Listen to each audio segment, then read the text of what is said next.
हमने सोच बदली, और सोच ये बदली कि इस तरह का समय जब भी बाजार में हो, बड़ी गिरावट का हो और सबको लगे अब सब कुछ लुट गया, बर्बाद हो गया, लेकिन वही समय होता है सस्ते भावों पर अच्छे शेयर खरीदने का।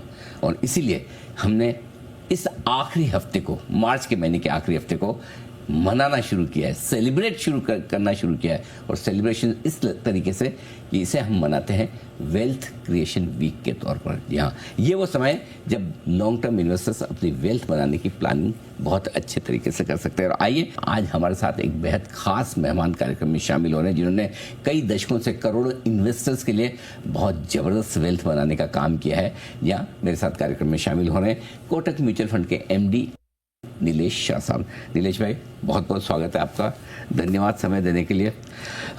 हमने थोड़ी सी हिस्ट्री को कहना चाहिए रीडिफाइन करने की कोशिश की है कि दिन मनहूस नहीं होते, हमारा नज़रिया देखने का अलग होता है। और कई बार लोग ये भी सोचते हैं कि कभी ज़िंदगी में एक ऐसा मौका है कि हमें वापस से मार्च 2020 का समय देखने को मिले, तो शायद हम घर बार बेचकर, बहुत कुछ बेचकर पैसा इक्विटी में लगाएं। तो क्या वाकई में इस तरह के दिनों की एक इम्पोर्टेंस, सिग्निफिकेंस इन्वेस्टमेंट और इन्वेस्टर्स की लाइफ में क्या है? सो अनिल भाई, एक शेर है, परिंदे शुक्रगुजार है पतझड़ के भी दोस्तों, परिंदे शुक्रगुजार है पतझड़ के भी दोस्तों, सदा बहार होती तो तिनके कहाँ से लाते। क्या बात है, सही बात है। घोंसला तो तभी बना जब पतझड़ थी और तिनके मिले।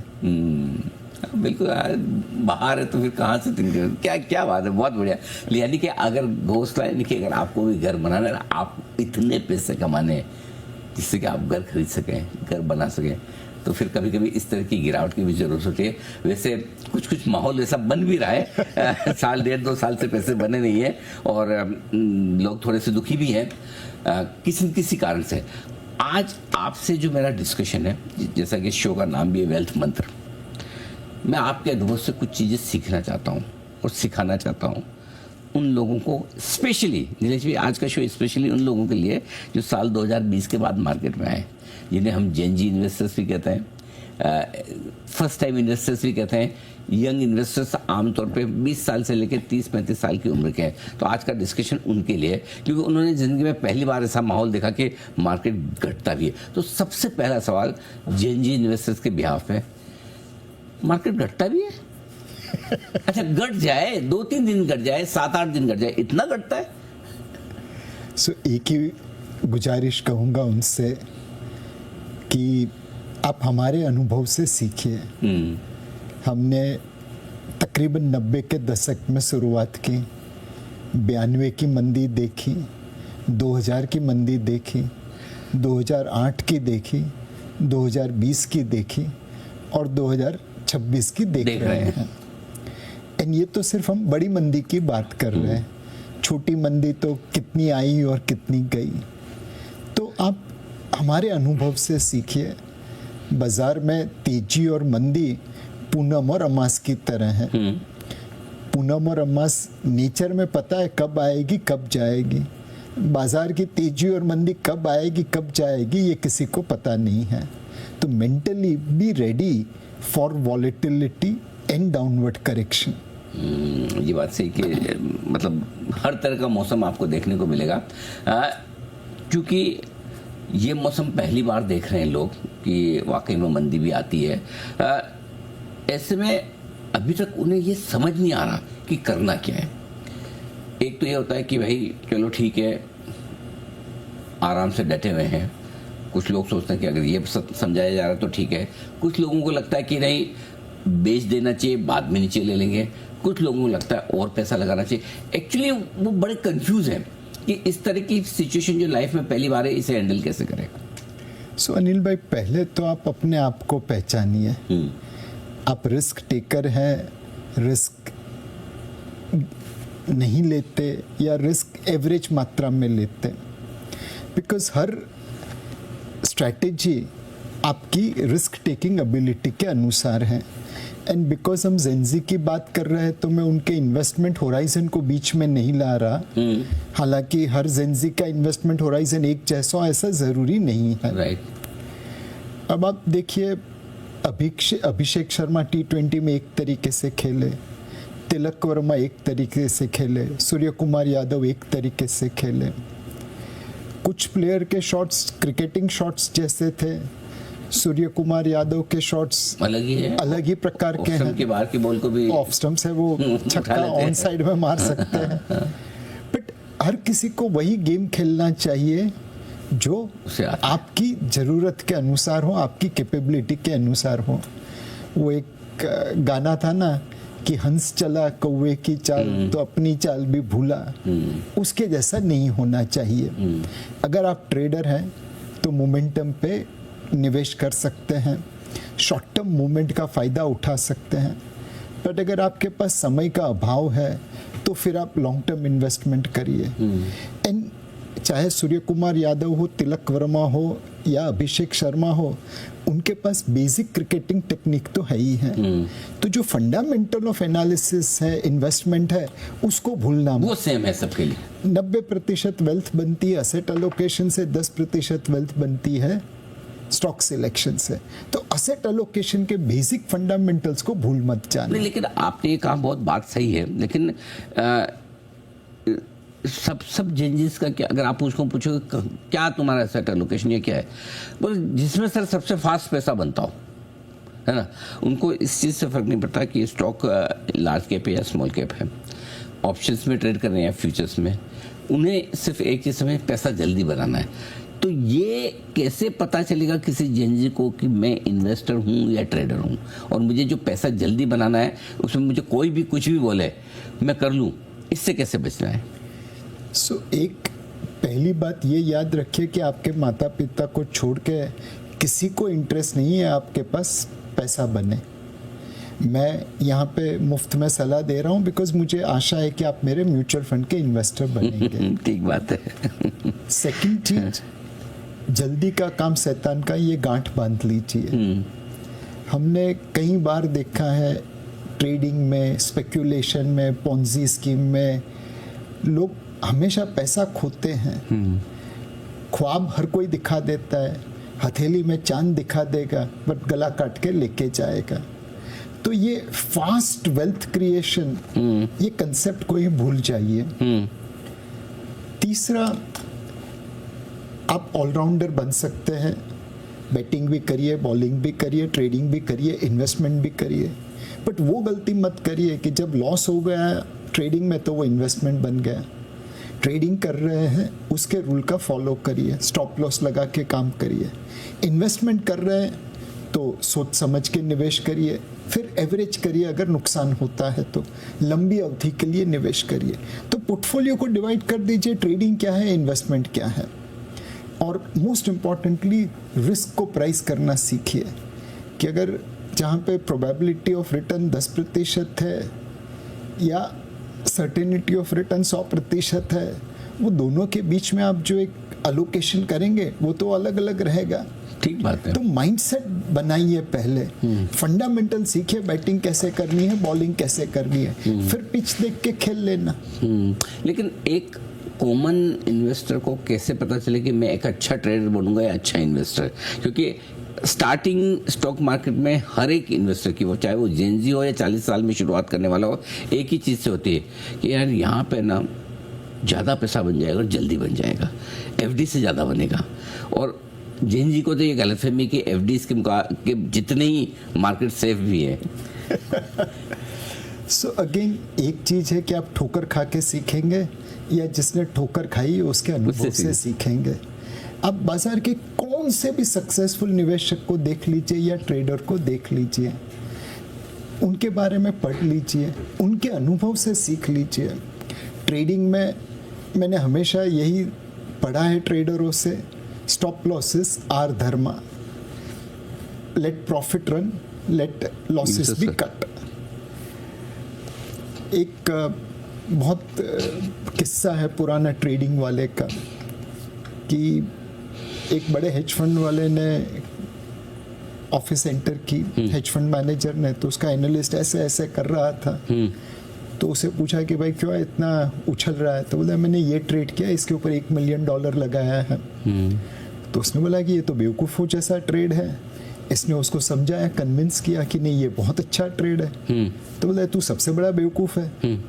बोला अभी समझ नहीं आया, मैं पहले बोला आपने कि ट्रेड गलत है, अब बोलता है मैं गलत हूँ।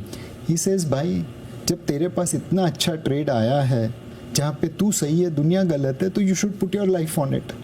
बेट big when you are confident and don't do anything when you are not confident. तो ट्रेडिंग में आपको ये सब डिसिप्लिन लानी पड़ेगी। You bet big when you are confident and you don't do anything when you are not confident. अब आप screen के सामने बैठ के उंगलियां हिलाते रहेंगे तो नुकसान ही होगा। करेक्ट। आप इन्वेस्टमेंट कर रहे हैं तो आप लंबी अवधि के लिए खरीद रहे हैं, आपको समझना पड़ेगा क्यों निवेश कर रहे हैं। वॉरेन बफे ने बहुत अच्छा कहा है कि आप खरीदने के 5 रीजन एक कागज पे लिख दीजिए और डाल दीजिए पॉकेट के अंदर काम। और फिर याद करते रहिए कि क्यों निवेश किया था। अब अगर 50 पेज का रिपोर्ट बनाना है अनिल भाई तो 5 मिनट में बनता है, बट 5 पॉइंट का रिपोर्ट बनाना है तो 5 दिन सोचना पड़ता है। सही बात है। एक चीज़ और जो है, आमतौर पर जनरली नए इन्वेस्टर्स, यंग इन्वेस्टर्स, वो इन्वेस्टमेंट की शुरुआत इस बात से करते हैं कि मेरे किसी दोस्त ने ये किया है, मेरे किसी कजिन ने ये किया है, या मेरे को कोई एक अच्छा इन्फ्लुएंसर है जो ये बता देता है, या मैं उसकी वीडियो देखता हूँ तो मुझे अच्छा लगता है तो मैं कर लेता हूँ। अब क्या ये तरीका ठीक है, और नहीं तो फिर क्या करना चाहिए? सो अनिल भाई ऐसा कौन सा आदमी हमें देखा है इतने सालों में जो अपने लॉस की जाहिरात करे? कभी भी नहीं, कोई नहीं बताता। कोई नहीं बताता। Correct. अच्छे से अच्छा ट्रेडर भी ये नहीं बताता कि मैंने इस तरह लॉस किया, मैंने यहाँ पे लॉस किया। सेकंड चीज, आप यूट्यूबर का या इन्फ्लुएंसर्स को देखिए, कुछ लोग बहुत अच्छे हैं, कुछ लोग ऐसे हैं कि जिनकी इनकम ट्रेडिंग में नहीं होती, ट्रेडिंग कैसे करना उसके लेक्चर में होती है। सही बात है। तो एटलीस्ट दूध का दूध पानी का पानी तो परख लीजिए। तीसरा, कई बार ट्रेडिंग में अनिल भाई तकदीर है तो आप पैसा बना लेंगे, बट हर बार तकदीर साथ देगी ऐसा जरूरी नहीं है। करेक्ट। तो आपके दोस्त में कौन तकदीर का धनी है और कौन स्किलफुल है वो डिफरेंशिएट कर लीजिए। तो ऐसे इन्फ्लुएंसर को फॉलो करिए जो आपको सही डायरेक्शन दे रहा है, सही सलाह दे रहा है। ऐसे दोस्त को फॉलो करिए जिसके पास स्किल है, सिर्फ तकदीर नहीं हो। एंड तीसरा, आप खुद अपनी तकदीर बनाइए by learning from others experience. शुरुआत धीरे धीरे करिए, धीरे धीरे फिर आप जैसे सीख जाएंगे, समझ जाएंगे तो आगे बढ़ाना। एंड ट्रेडिंग का सबसे बड़ा एक रिस्क याद रखना, एक वो आर्कियोस कैपिटल का बिल वांग करके था, बहुत बड़ा ट्रेडर था, बहुत पैसे बनाए, सिर्फ 2 दिनों में अनिल भाई $20 बिलियन का नुकसान किए। 2 दिन 20 सिर्फ 2 बिलियन दिन में, और जिंदगी भर की कमाई 2 दिन में साफ कर दी। तो ऐसे महारथी ट्रेडर का भी इतना बड़ा नुकसान हो गया। So you have to take trading is a very very difficult way of making money, and if you are playing that game be very very careful.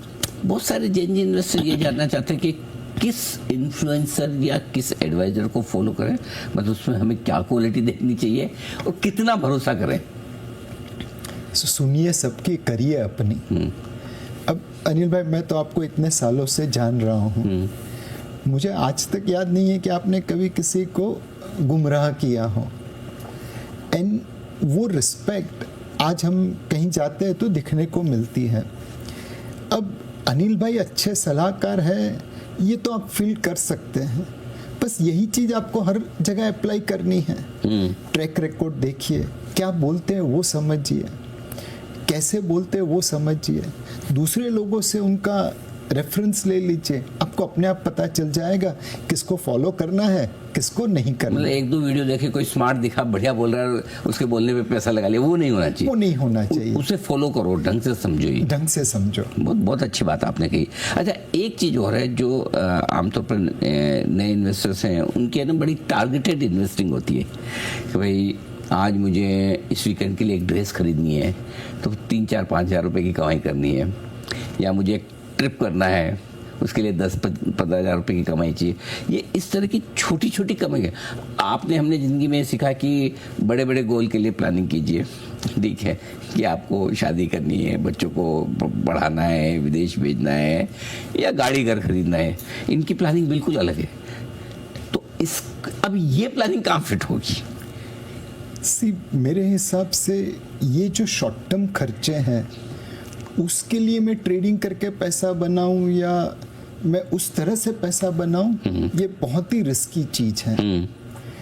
आप ट्रेडिंग करते हैं with a view to earn money, पर trading की कोई certainty नहीं है। जो दुनिया का सबसे अच्छा ट्रेडर है वो आधे टाइम सही होता है, आधे टाइम गलत होता है। करेक्ट। सेबी का रिसर्च कहता है कि 9 out of 10 people who trade in F&O loses money, but 10 out of 10 people believe कि मैं पैसा बनाऊंगा कोई और खोएगा। भाई मैथमेटिकली पॉसिबल नहीं है। तो इनकम और स्पेंडिंग वो दोनों को अलग अलग कर दीजिए।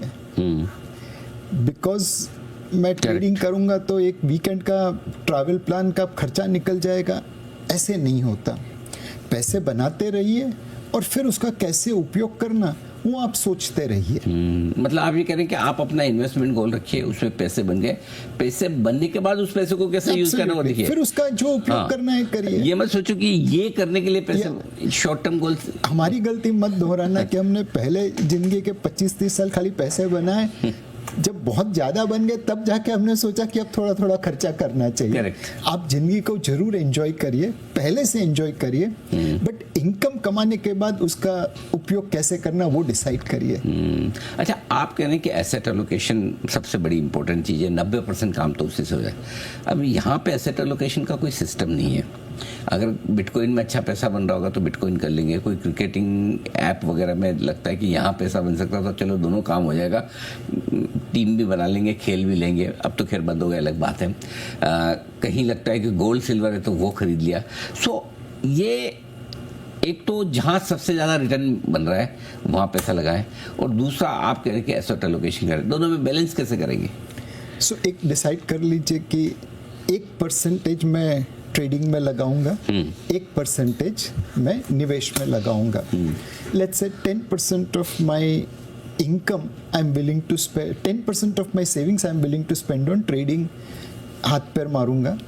90% I will go for investment. अब ये 20-80 या 30-70 आपकी चॉइस। जब आप 90% सेविंग्स को इन्वेस्ट कर रहे हैं तो एक मल्टी एसेट एलोकेशन फंड का पोर्टफोलियो देख लीजिए। आज हमारा मल्टी एसेट एलोकेशन फंड है तो 60% इक्विटी में है, 20% गोल्ड सिल्वर में है और 20% डेट में है। तो 60-40-40 का एक 60-20-20 का एक एलोकेशन बन गया। अब उसके हिसाब से आप अलोकेट कर लीजिए। आपको 60 की जगह 65 रखना है रखिए, 55 रखना है रखिए, बट 60 की जगह इक्विटी में 0 मत कर देना और 100 भी मत कर देना। गोल्ड सिल्वर में 20 की जगह 15 रखना है रखिए, 25 रखना है रखिए, बट 0 मत कर देना, 100 मत कर देना। तो ये 90% आपका जो सेविंग्स है वह मल्टी एसेट एलोकेशन के मॉडल पे इन्वेस्ट होता रहेगा। ये लंबी अवधि के लिए है। यहाँ पे आप कोई उल्टी सीधी चीज मत करना। बाकी 10%, 20% सेविंग्स जो भी आपका है उसमें जो करना है करिए। खत्म हो जाए तो छोड़ दीजिए बस। तकदीर आजमाइए। अगर है तकदीर तो बन जाएगा, अगर आपके पास स्किल है तो भी बन जाएगा, नहीं तो कोई वांदा नहीं। आप अनुभव से सीख लेंगे कि सारा पैसा निवेश ही करना था। अगर 10 में से 9 लॉस करे, एक तो कोई कमा रहा होगा। अगर आप उसी में एक निकल गए तो अच्छी बात है, तो बहुत अच्छी बात है। तो फिर आपकी तकदीर। अच्छा, आप कहते हैं बार बार कि एसआईपी कीजिए। इस जनरेशन के साथ एक समस्या है एसआईपी में, ये समस्या है कि ये जल्दी बर्नआउट हो जाते हैं। इनको थोड़े थोड़े समय में सैबेटिकल लेना पड़ता है, या फिर इनका प्लान ये कि I want to retire very soon. मतलब कोई तो 40 साल के बाद काम नहीं करना चाहता, 50 के बाद वाले तो बहुत कम मिलेंगे, उनको लाइफ जीनी है ना। मतलब ऐसा नहीं कि हमारी तरफ 65-70 के बाद शुरू करेंगे जीना। तो ऐसी सिचुएशन में ये कैसे जल्दी और बड़ा पैसा कमाएं? सो अनिल भाई, लाइफ तो हर किसी को जीनी है, बट उसके लिए फाइनेंशियल सिक्योरिटी होना बहुत ज़रूरी है। एक क्रेडिट कार्ड की एडवर्टाइजमेंट आती है कि money can't buy everything, but for everything else there is Mastercard और वीज़ा कार्ड, जो भी है। बिल्कुल उसी तरह है। पैसा ज़िंदगी में सारी खुशियाँ नहीं खरीद सकता, बट अगर पैसा जेब में हो तो बहुत सारी खुशियाँ खरीद सकते हैं। वो कहते हैं पैसा खुदा तो नहीं, बट खुदा से कम भी नहीं है। तो फाइनेंशियल सिक्योरिटी है तो आप जिंदगी अलग तरीके से जी पाएंगे। Now what are the ways to get that financial security? In our option discipline investment is the only approach. आप लॉटरी की टिकट खरीद के भी शायद फाइनेंशियली सिक्योर हो जाएंगे, बट गारंटी क्या है, प्रोबेबिलिटी क्या है. SIP करेंगे तो धीरज का फल मीठा, उसी में बिलीव करना पड़ेगा. सब्र का फल मीठा, बिकॉज इंस्टेंट ग्रेटिफिकेशन नहीं है, बट धीरे धीरे बढ़ाएंगे तो अपने आप आगे हो जाएगा. संस्कृत में एक श्लोक है, शनै पंथा शनै कंथा शनै पर्वत मस्तिके शनै विद्या शनै वित्तम पंचयात्नि शनै शनै. शनै पंथा मतलब छोटे छोटे कदम उठाएंगे तो मंजिल पे पहुंचेंगे. राइट. शनै कंथा मतलब छोटे छोटे स्टिच लेंगे तो एक गारमेंट सिल जाएगा. शनै पर्वत मस्तिके, छोटे छोटे स्टोन्स को क्रॉस करेंगे तो पहाड़ की चोट पे पहुंच जाएंगे. शनै विद्या, एक एक पेज पढ़ते रहेंगे तो पूरी बुक का नॉलेज आ जाएगा. शनै वित्तम, एक एक कॉइन बचाते रहेंगे तो वेल्थ बन जाएगी. तो अच्छी चीज है, छोटी छोटी मात्रा में ही होती है. शनै वित्तम इज SIP. आखिरी सवाल, अभिमन्यु ये 2020 के बाद वाले चक्रव्यूह में है, पहली बार फंसते हुए नजर आ रहे हैं. आप मतलब कृष्ण की तरह बाहर निकालिए ना. तो बोले इस बार लग रहा है हम फंस गए. मतलब अभी तक क्या करेक्शन आते थे, छोटे मोटे आते थे, चले जाते थे, बड़ा नुकसान नहीं होता. साइजेबल टाइम वाइज भी प्राइस वाइज भी करेक्शन पहली बार दिखा है. सो अगर आप अभिमन्यु को देखें तो वो चक्रव्यूह में जाने का रहस्य जानता था, निकलने का नहीं. तो अगर अभिमन्यु बनना है, चक्रव्यूह को भेदना है, तो अंदर जाने का और बाहर निकलने का नॉलेज ले लीजिए. विद्या आपके लिए सबसे अच्छी कुंडी है. जब मैं भी जेंजी था और अपना सारा पैसा 90 के दशक में गंवा दिया था, तो एक बुजुर्ग ने बहुत अच्छी सलाह दी कि देख बेटा, दलाल स्ट्रीट में लक्ष्मी माता का पूजन तो दिवाली की शाम को करते हैं, लेकिन सरस्वती माता का पूजन रोज करना पड़ता है. सरस्वती माता का पूजन रोज करेगा तो ही लक्ष्मी माता की कृपा मिलेगी. तो अभिमन्यु ने एक ही चीज गलत की, एंड उसने खुद ने नहीं की, मतलब ये तो भगवान की लीला थी. हाँ. कि आपको चक्रव्यूह में जाने का ही रहस्य मिला, बाहर निकलने का नहीं. फॉर्चुनेटली आज बहुत सारे ऐसे आउटलेट्स अवेलेबल है. आपका शो है, हमारी वेबसाइट है, हमारे पॉडकास्ट है, जहाँ पे आने का और जाने का दोनों का रहस्य मिलता है. बस उसे एग्जीक्यूट करिए. बिल्कुल. तो अगर आप भी 2020 के बाद इस बाजार में उतरे, चाहे जेनजी हो या फिर फर्स्ट टाइम इन्वेस्टर, और बड़े परेशान हैं, हैरान है कि ये क्या हो गया. हम तो सोचते थे पैसा बनता है, रोज बनता है, लगातार बनता है, कभी कभार न भी बने तो थोड़े समय में बन जाता है, लेकिन इस बार तो मामला थोड़ा लंबा हो गया और थोड़ा ज़्यादा ही गिर गया बाजार. तो ये है वो शो जो आपको राहत दिखाएगा. वेल्थ